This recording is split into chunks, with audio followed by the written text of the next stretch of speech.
James Bulger case. Some stories don't just make headlines, they carve themselves into the collective heart of a nation. The story of James Bulger is one of those tragedies. It's not just about the crime, it's about innocence, betrayal, and a chilling question no one can answer. Why? James Bulger was born on March 16, 1990 in Kirkby, England. A beautiful little boy with sparkling eyes and a contagious laugh, he was the pride of his young mother, Denise Fergus.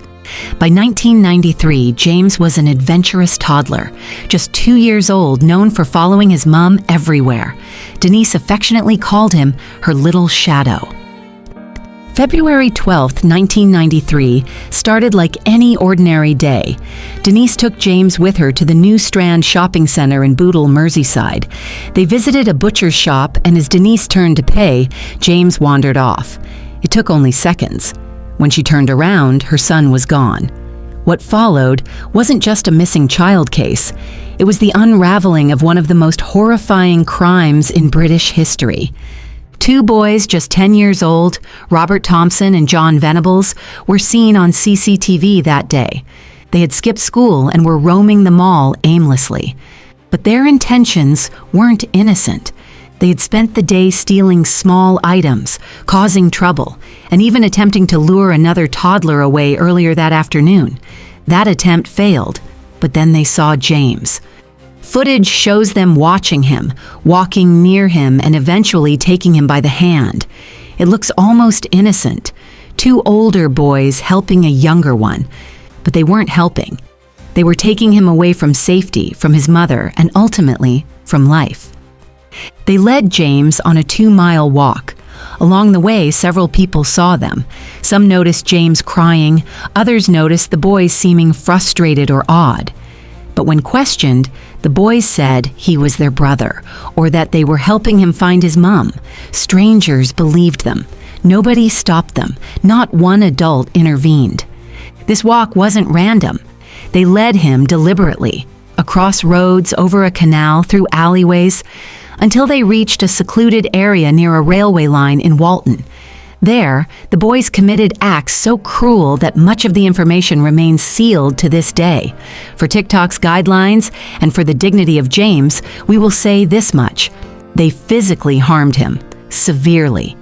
Using items they had stolen and objects they found nearby, they inflicted injuries that no child should even know how to cause. And when they were done, they laid James's lifeless body on the tracks, weighing him down with rubble. They hoped a train would pass and make it look like a tragic accident.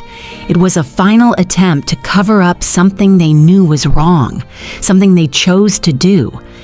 2 days later, James was found. The scene was tragic, heartbreaking. Investigators knew immediately this wasn't an accident. As the story broke, the CCTV footage was released. The country was stunned to see the images, not of a man taking James, but 2 children, 2 boys. Public outrage exploded. Tips flooded in. Just days later, John Venables and Robert Thompson were arrested. At first, they denied everything, but the evidence was overwhelming. Paint marks found on James matched paint the boys had stolen. His blood was on their clothes. Shoe prints matched the scene. Their stories fell apart under questioning. In court, the world watched as 2 10-year-olds stood trial for the murder of a toddler. It was the youngest murder trial in modern British history. Despite their age, the court found that both boys understood right from wrong. They knew what they did was illegal. They tried to cover it up. They showed planning, deception, and cruelty. In November 1993, they were found guilty, sentenced to be detained at Her Majesty's pleasure, a type of indefinite youth sentence. They were sent to secure facilities.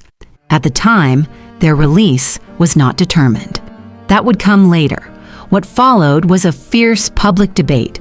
Should children so young be tried as adults? Should they be protected, punished, rehabilitated? In 2001, after just 8 years, both boys were released. Their names, now infamous, were legally erased. They were given new identities, new homes, and lifelong anonymity, protected by court order. It was a decision that outraged the public. The grief had not gone away.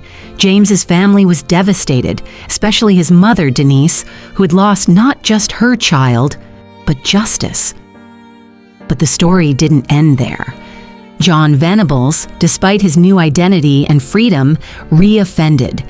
In 2010, he was caught in possession of extremely disturbing, illegal material involving children. He was arrested again and returned to prison. In 2017, it happened again, another offense, more disturbing content. And once again, he was sent back behind bars. Robert Thompson, on the other hand, disappeared into anonymity. As far as the public knows, he has not reoffended. But the secrecy around their lives remains a topic of intense public anger. Because while James's life ended at 2 years old, his killers were allowed to start over, twice. Now we come to the most chilling question of all. Why did they do it? Many theories exist. Some psychologists blamed violent films. The movie Child's Play 3 was controversially cited, but no concrete link was ever proven. Others pointed to their backgrounds. Robert grew up in a home marked by neglect, abuse, and emotional instability. John had documented behavioral problems, outbursts, and signs of emotional disturbance. But here's the truth. Millions of children grow up in trauma. They don't all kill. These two boys made a choice. They weren't driven by revenge. There was no financial motive, no external threat. They simply saw a toddler and decided to harm him. Some experts suggested it was about power, a twisted curiosity, a desire to dominate, to hurt, to test boundaries with no empathy. And perhaps that's what haunts us the most. They weren't monsters, they weren't demons, they were children. And yet, they committed one of the most senseless acts of violence the country has ever seen. James Bulger's name is now etched into British history. His mother, Denise, has become a powerful advocate for child safety and justice. She's fought for parole reforms, for awareness, and to ensure the world never forgets her son. She's also fought for transparency around the lives of the boys who killed him, especially after Venables' reoffending. Through her grief, she has become a voice, but she will always carry the pain of that day. The guilt of letting go of his hand for 1 second, the agony of wondering what he would have become. James would be in his 30s today. He might have been a father, a teacher, a friend, but we'll never know. Because in a single moment of darkness, 2 boys made a choice that changed the world. We tell this story not to glorify horror, not to spread fear, but because James matters, because his life meant something, because no child, no matter how small, should ever be forgotten. If you made it this far, say his name out loud, James Bulger. He was 2 years old. He had a mom who loved him. He had a life ahead of him, and he should still be here today. Let's remember him for the joy he brought, not the tragedy he suffered. Let's make sure no child ever faces what he did. And let's never forget what happens when darkness goes unchecked, even in the smallest hearts. James, we remember you, always.